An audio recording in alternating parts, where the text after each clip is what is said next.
Welcome, everyone. Glad to see that some others have joined us. As I went to get some water, my name is Linda Bird Poller, and I am clinical faculty here in the HROD program. So very happy to have you here with us tonight. This is an information session for those of you that are interested in enrolling in the Masters of Human Resource Organizational Development. And so tonight, what we want to do is just give you an opportunity to ask us any questions that you have. We'll give you an overview of our program. We also have Ms. Sarah Schubel with us, who's going to give us some information about enrollment and admissions. And so feel free to unmute. And if you want to turn your camera on, if you have a question, I will try my best to look at the chat as well. So feel free to put your questions there also. Just a thumbs up if you can see my screen okay. Looks good to me. Awesome, very good. Thank you. Thank you so much.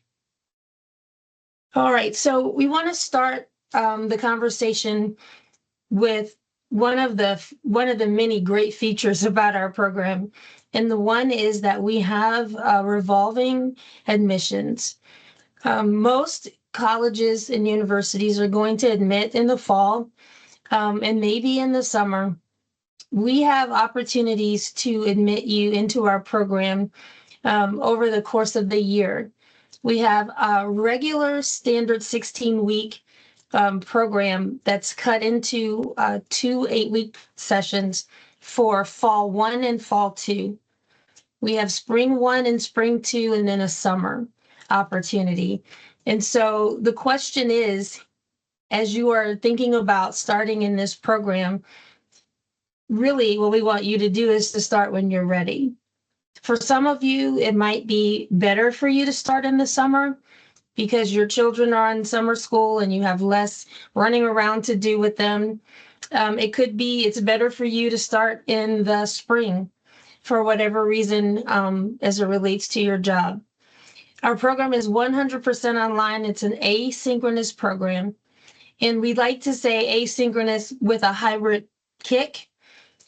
We believe in having time to talk with our scholars and to be with them in the content. And so what we offer are optional huddles.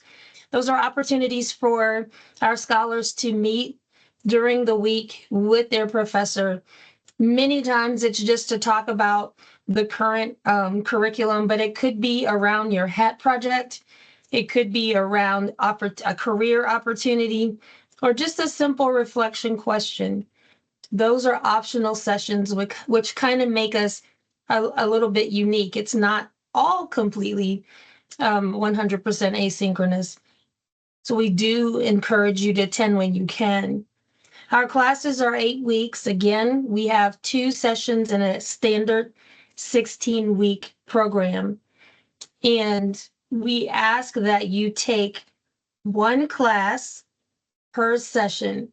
So 1 class in fall 1, 1 class in fall 2. That's your 16 weeks. The reason that we ask that is because we're condensing already quite a bit of information into an 8-week class. The rigor and the standards haven't been decreased. And so we want you to focus. We want you to do well. And so we encourage you to take 1 class at a time. Excuse me.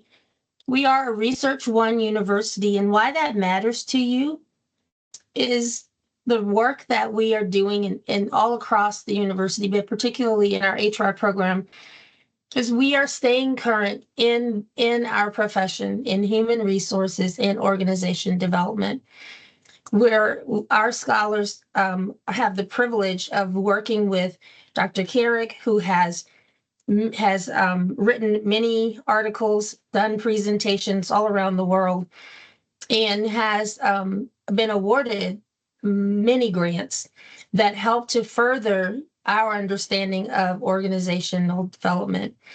And, that's the kind of professors that you're going to be exposed to.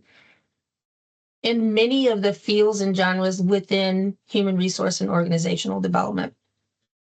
Our program is innovative, and maybe others can say that as well, but our program looks to you, the scholars, and other practitioners to talk about those topics, to talk about those current trends in HROD that need to be addressed and on the practitioner side. And we create courses. Dr. Shane Kelly is doing that right now, is getting ready for a very popular AI class in HROD this summer. So we are constantly innovating, redesigning, redeveloping our classes to meet the current needs that you all have as practitioners out in the field. I'm going to talk a little bit more about SHRM later, but we are aligned with the SHRM BASC or their basic skills and knowledge. And that is important because it's one of the most known credentials in HR. We also, as I said, we'll talk about it a little later, we are aligning ourselves with HRCI as well. So when you're ready to start, these are some of the things that you can look forward to in our program. Oh, those are my grandbabies. Hit the wrong button. All right. So let's introduce you to some of the folks that are going to be support for you as you enter this program. Jennifer Ferguson works with our online enrollment. She's a counselor, and you probably interfaced with her to some degree to be invited to this information session. She'll help get you through the application process. But then when you come on board to be into admissions, you'll meet Sarah Schubel and her team. And they are there to help with enrollment, to get you in the program, assign you an advisor, and to help shepherd you through some of the admissions processes, and also help to celebrate you once you reach the end of the program and you're able to graduate.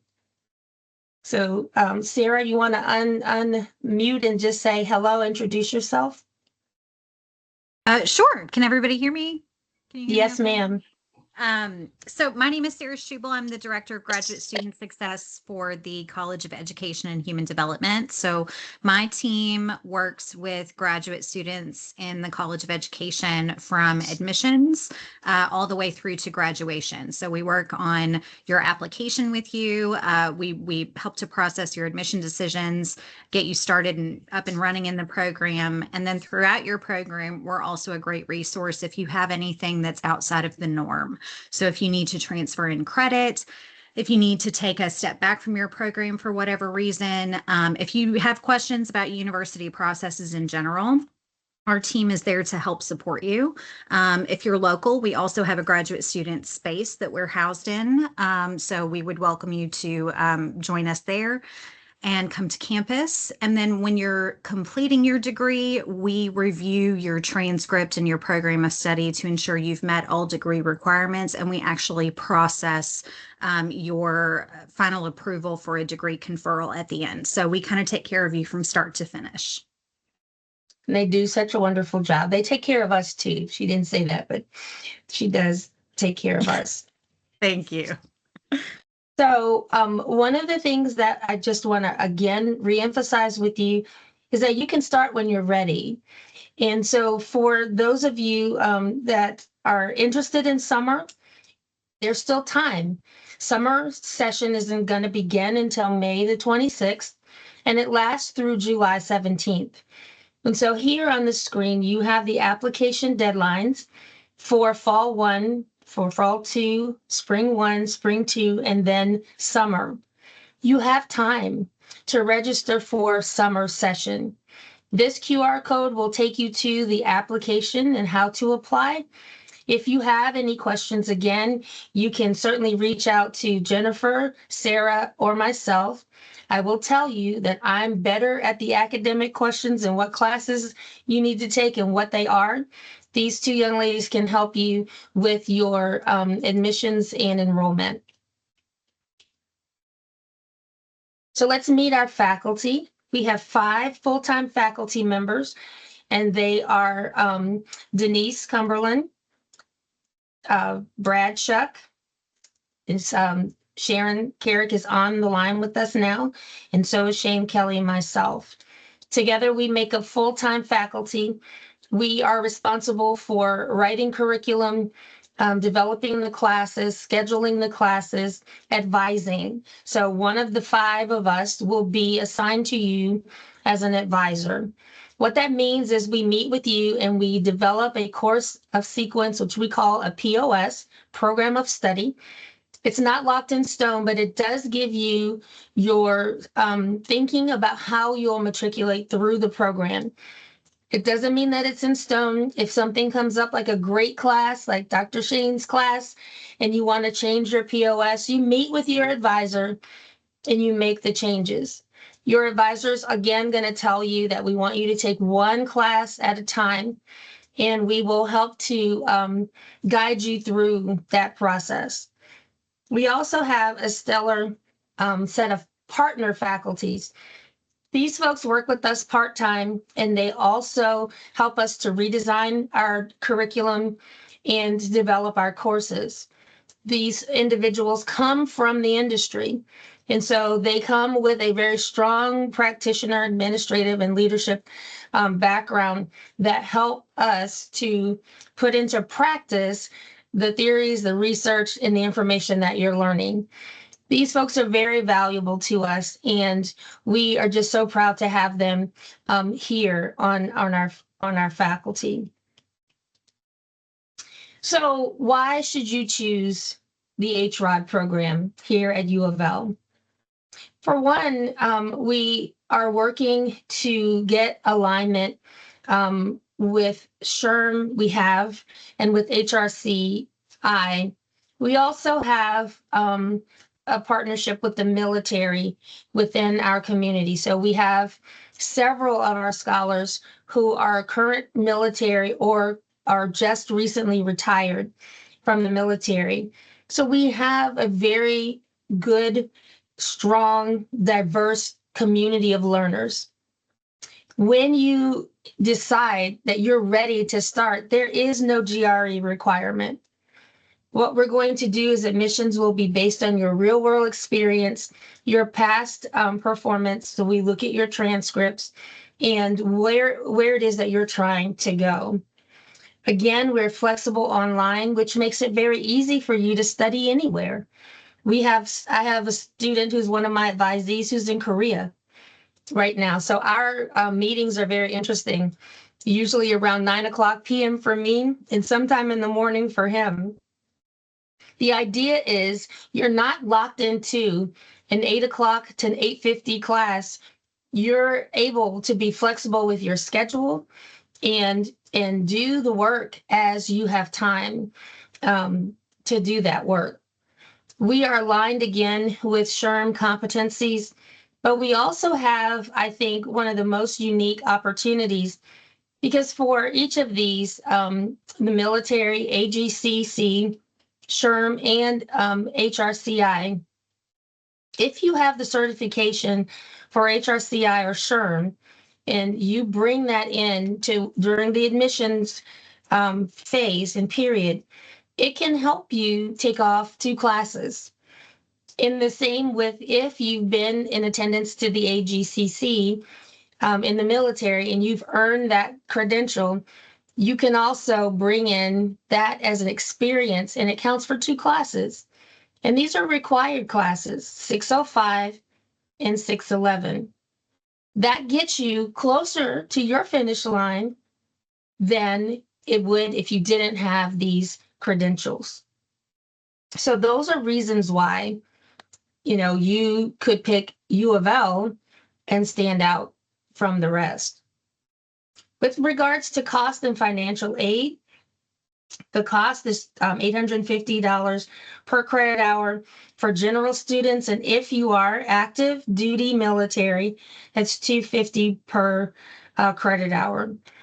There are some additional fees that are gone over with you upon admission. So the total number or the total cost may vary depending upon, where you are coming in and what credentials you're bringing in with you to the program. We have a very high return on investment in this program. In fact, just this week, I had one of my former scholars to message me on LinkedIn. He was so excited that he landed an HR job. He was pursuing that work as he was transitioning from one career to another, and he was very successful and very happy to share that through our program he was able to be successful. That's just one story. We have many of folks that are either trying to get into the HROD field or they're trying to level up and get a promotion. So again, there are some real advantages to our program as we help you prepare to be practitioners in this profession. So who we are. We refer to ourselves in many cases as MS HROD or HROD program. The H standing and the HR standing for human resources. And the types of things that we study are talent acquisition. So you'll hear selection, staffing, and strategic staffing, learning and development. And many of you are in an L&D where you're helping to create learning environments in your workplace, staff development or professional development, and the HR, people analytics, and employee relations. The OD piece speaks to organizational development. And some of our subject area there is culture, organizational design, and also evaluation, change management, organizational learning, and sustainability. How these two come together is with business acumen, which is aligned with our SHRM standards, consulting and coaching.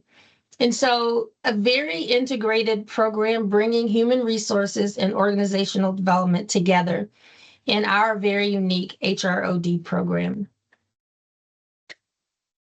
So let's talk a little bit about what's required.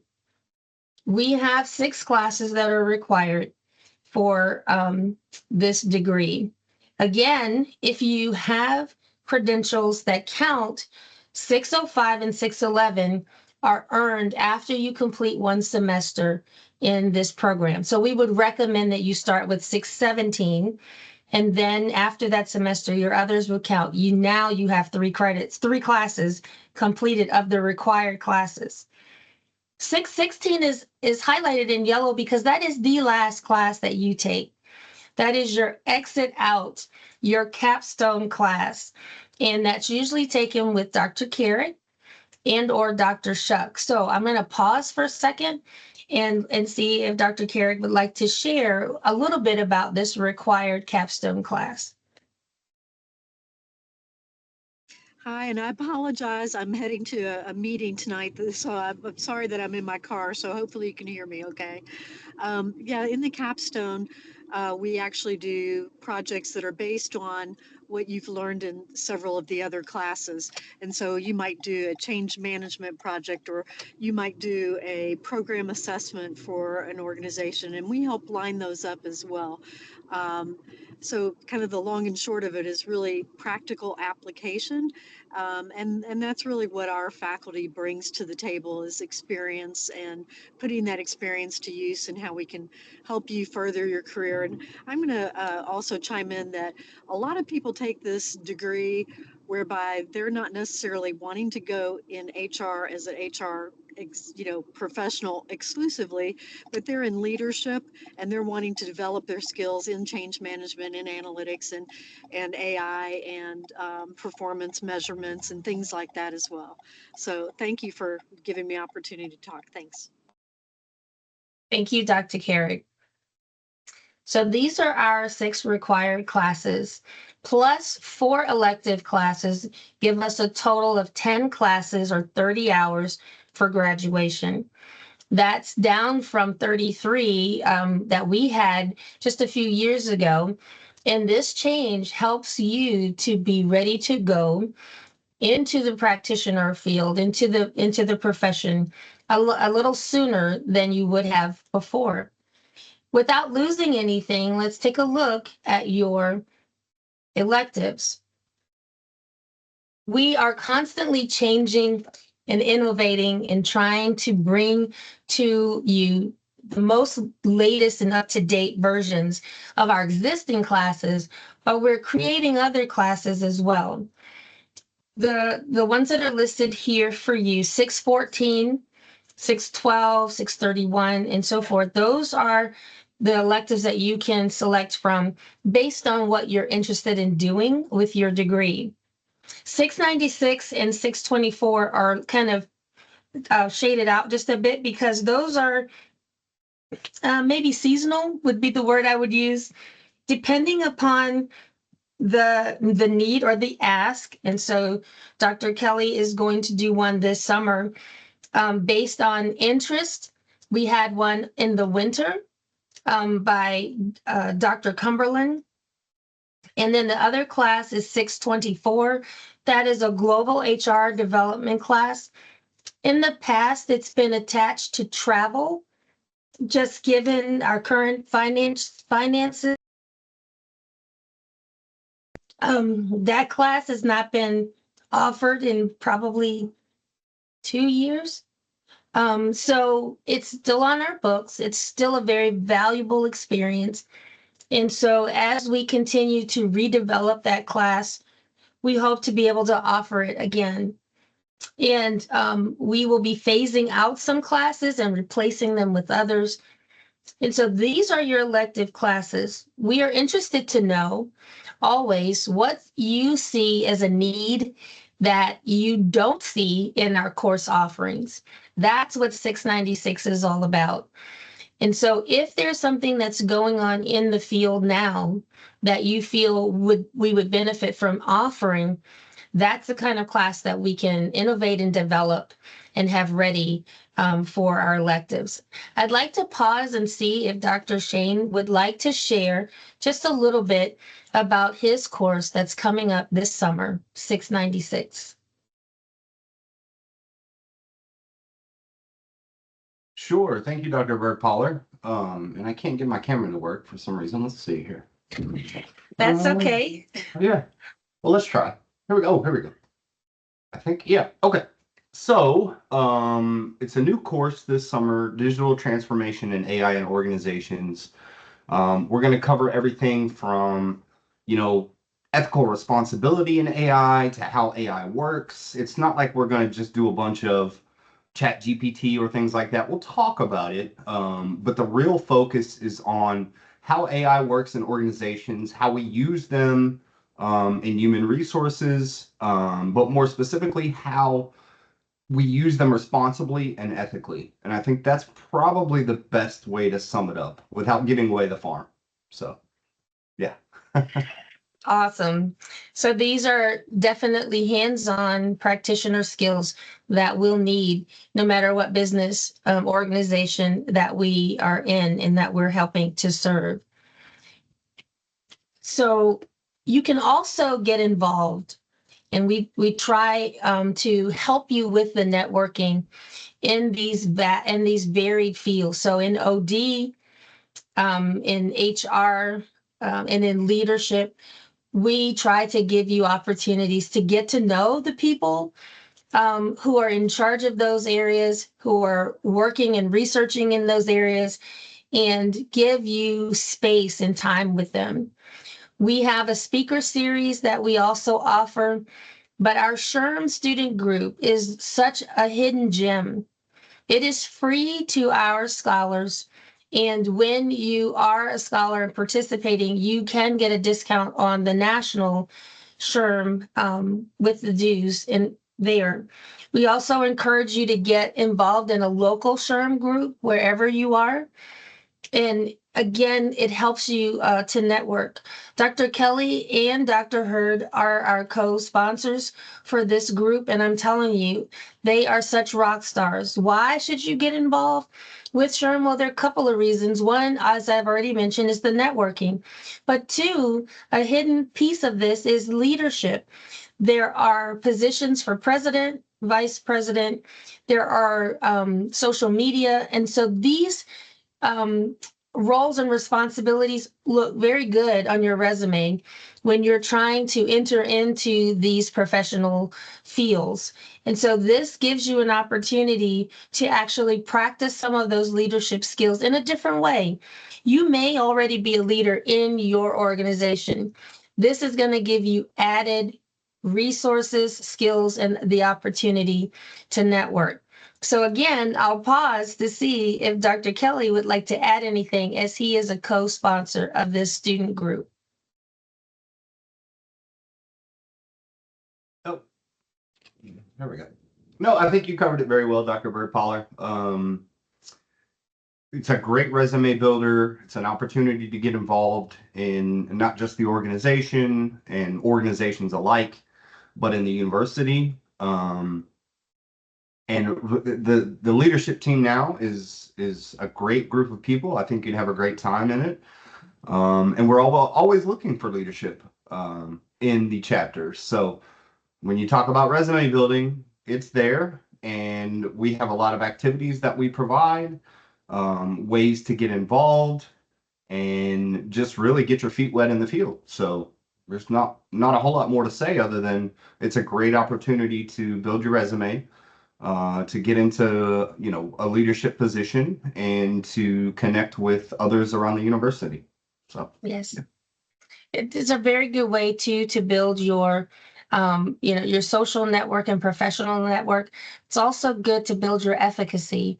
Feeling strong and confident in the skill sets that you're learning in the HROD program and using those immediately in the SHRM student group. So we do encourage that. I'm going to pause now and see if there are any questions. And just to remind you, these are the folks that you can reach out to should you have any questions beyond tonight. Jennifer is going to help you in terms of enrollment counseling. Sarah's going to help you with admissions and getting you through the program. And I and our other faculty, when you get your advisor, can help you with the academic questions that you have. So now I'll pause, and you can unmute if you want to ask a question, and we'll see how we can help you make the decision to start when you're ready.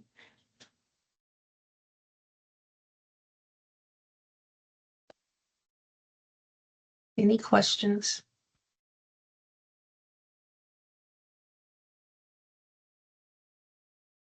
I couldn't have answered everything that you guys wanted to know.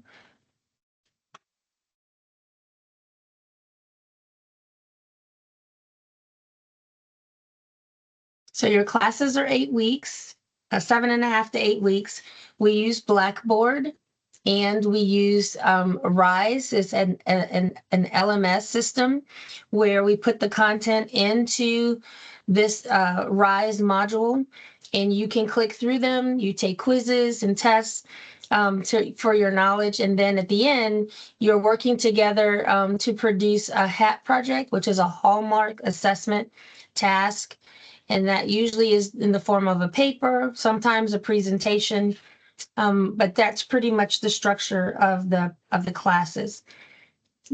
Yes, ma'am, Ms. Jackson, I see your hand. You would like to ask a question? Yes, I do have a quick question. I know you mentioned that these are accelerated classes and a student will take one class every 8 weeks. Did I get that correct? Yes, you did. Would you consider that full-time or part-time? That's a Sarah question. I want to say it's a full-time, but Sarah, correct me if I'm wrong. So full-time for graduate students is usually 9 credit hours. So if you're asking for a financial aid piece, 9 credit hours is usually the norm, but it is an accelerated program and, kind of a heavier workload. So 6 credit hours is going to feel like full time for sure, as far as the workload. Now, if you're looking at how can you accommodate 9 credit hours, within trying to keep it restricted to 2, remember that winter session is a trailer to fall.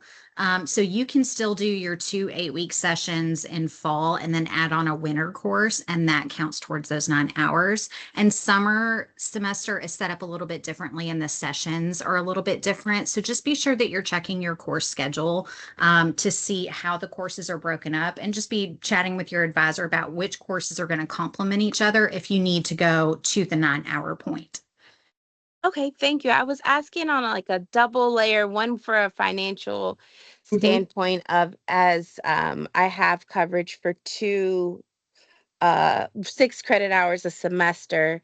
And then my other question was also just with like a work school balance of maybe easing in and starting part-time before going full-time. So thank you very much. You're welcome. Who else has a question?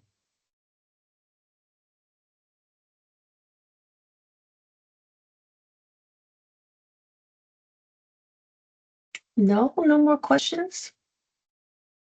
How many of you are ready to start this summer? You're in a position where you're ready to make a decision and you're ready to start this summer. Awesome. Very good.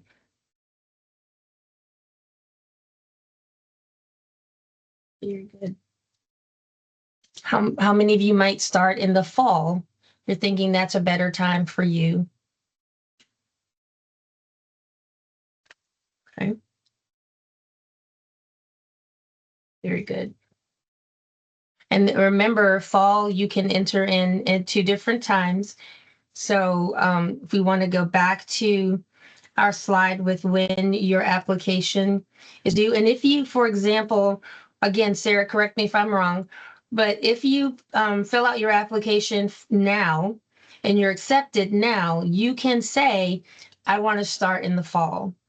And that can be done. Sarah, is that correct? Yes. So the application usually opens up a year out. So we currently have the application open for summer 26, fall 26, and I think spring 27 is open now that spring Okay. 26 session 2 has closed. I can double check that tomorrow, but you can absolutely go ahead and apply. If your plan is, I want to get started as soon as possible, and then something comes up and you're not able to complete your application in time for the semester start or even the second session start, there's a link to a form that you can fill out on your application status page where you can request to defer your application. We have students that, things change, life happens, especially with graduate students. There's a lot going on outside of your school plans. So the grad school is really great about allowing you to defer your application up to a year from your original intended start date. Very good. Very good. So we have 2 summer interest and 1 fall. Very good. Any other questions? Morgan? I'm another fall interest. Okay. Very good. That's awesome. So you can, as soon as August or late as August the 1st, but you can do it. You can start your application tomorrow. And just say, I want to start in the fall. Any other questions? Very good.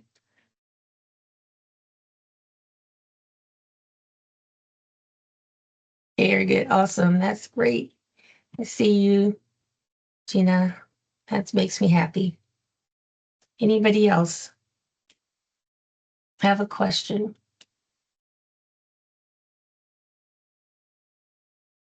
Jane, do you have a question? Yes, and I apologize if you covered it. Did you go over admissions test scores requirements? Yes, but I can go back to that slide. Maybe I can think of where it is. There we go. So there's no Okay, I GRE. apologize. Yep. Okay, thank No you. Sorry. GRE required. No, don't be sorry. If you have or are planning to take the SHRM CP or I forget the other one, CP or SEP, or for HRCI, the SPHR, these are the certifications, or the PHR. and you take them before admissions, at the time that you're admitted and you're ready to enroll, if you let Sarah and the Student Success Center know, again, those can count for 2 classes or 2 required classes. And so those are 2 classes you won't have to take. But you have to have either taken it or in the process of getting those scores back before you request that transfer. Good question. Anybody else?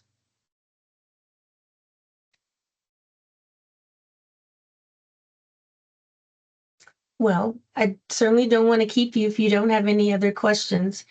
Again, we are available. If something comes up and you think of something, you can reach out to us. Here again are the dates. Our summer session starts May the 26th and lasts through July the 17th. And our fall 1 session is from August 17th through October 7th. The overlap is kind of crazy in the fall. We begin October the 8th for fall 2, and we end November 30th. So again, here's the QR code that'll help take you to the application. You can apply today and start when you're ready. If you have any additional questions, please don't hesitate to reach out to us, email, phone, and we'll be happy to assist you. I want to thank you for attending tonight and hope that you all have a really good night. Thank you, Dr. Shane Kelly and Sarah, for showing up tonight to support this. Dr. Carrick had to sign off early, but I thank her as well for her participation.